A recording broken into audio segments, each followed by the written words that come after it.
This is Zbigniew Brzezinski. He was National Security Advisor to Jimmy Carter. He is currently a top foreign policy advisor to Barack Obama. He has proven to be an outstanding friend and somebody who I've learned an immense amount from.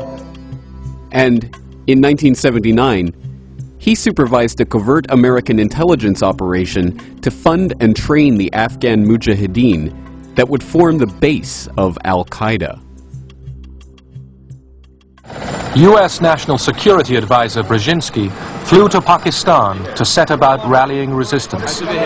He wanted to arm the Mujahideen without revealing America's role.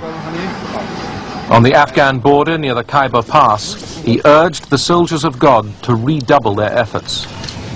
We know of their deep belief in God, and we are confident that their struggle will succeed. That land over there is yours. You'll go back to it one day because your fight will prevail and you'll have your homes and your mosques back again because your cause is right and God is on your side.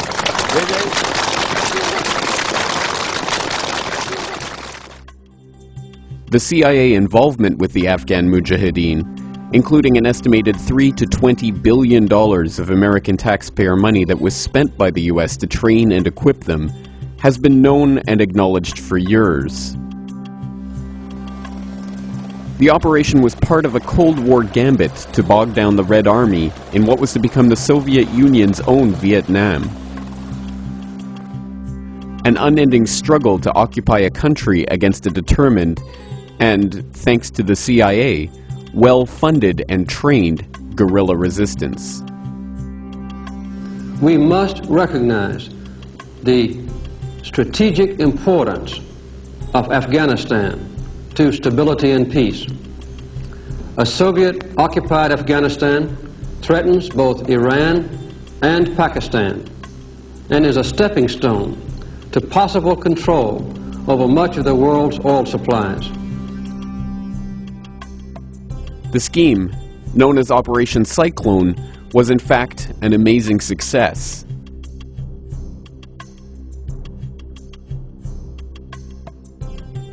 The years of guerrilla fighting and thousands of deaths demoralized the Red Army, drained the resources of an already overstrained CCCP, and emboldened citizens in other Soviet satellites to throw off the yoke of communist repression. The Red Army retreated from Afghanistan in 1989, and the Soviet Union fell shortly thereafter. What is hardly ever acknowledged, however, is that the CIA involvement with the Mujahideen did not start after the Soviets entered Afghanistan, but before the invasion took place.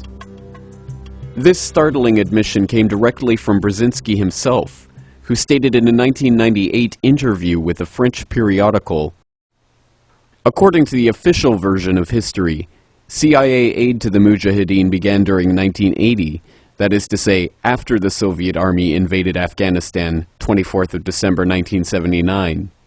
But the reality, secretly guarded until now, is completely otherwise.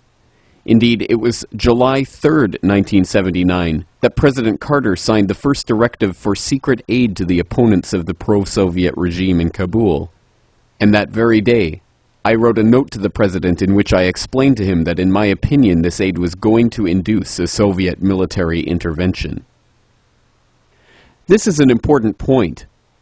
What it means is that the CIA did not merely take a pre-existing movement of freedom fighters and aid them in their fight against the Soviets.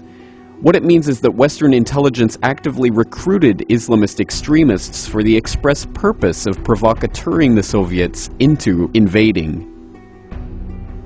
By Brzezinski's own admission, if these Mujahideen had not been fostered by the CIA, the Soviets may never have invaded Afghanistan in the first place.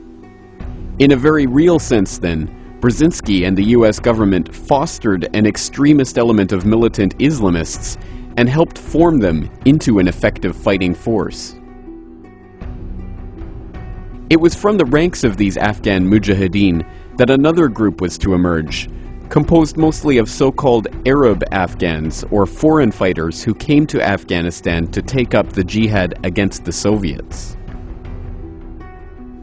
The expulsion of the Soviets from Afghanistan was to be just the first of their battles, and after the Red Army left, their attention was to turn elsewhere.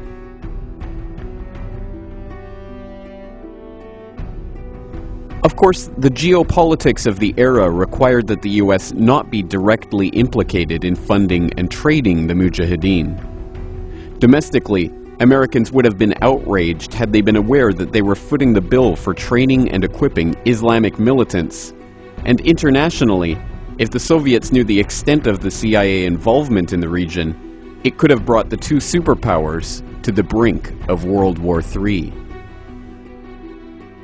Consequently, the training, arming, and funding of the Mujahideen was run through a series of fronts and compartmentalized, so that not even those supposedly directing the operation knew its full extent.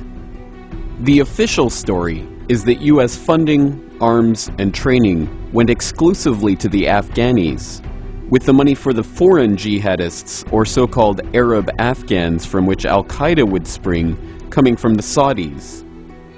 The facts on the ground, however, tell a very different story.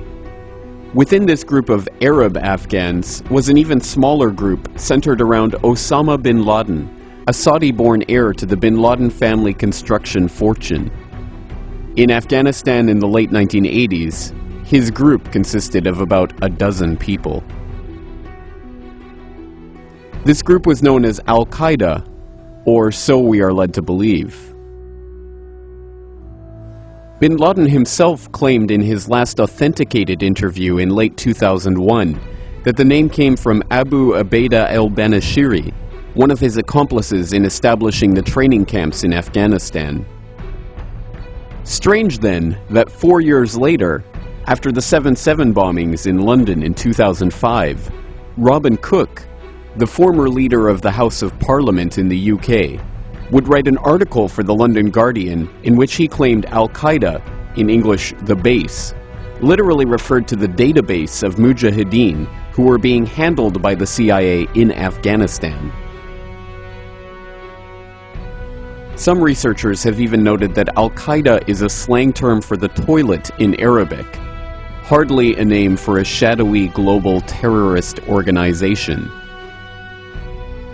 Regardless of how the group got its name, the fact is that this small group of militants were nurtured with the Afghan Mujahideen by the CIA at the behest of Zbigniew Brzezinski. There is evidence of direct US involvement with Osama bin Laden and the hardline Arab militants in all three areas of Operation Cyclone, including funding, training, and arming the Arab Afghans.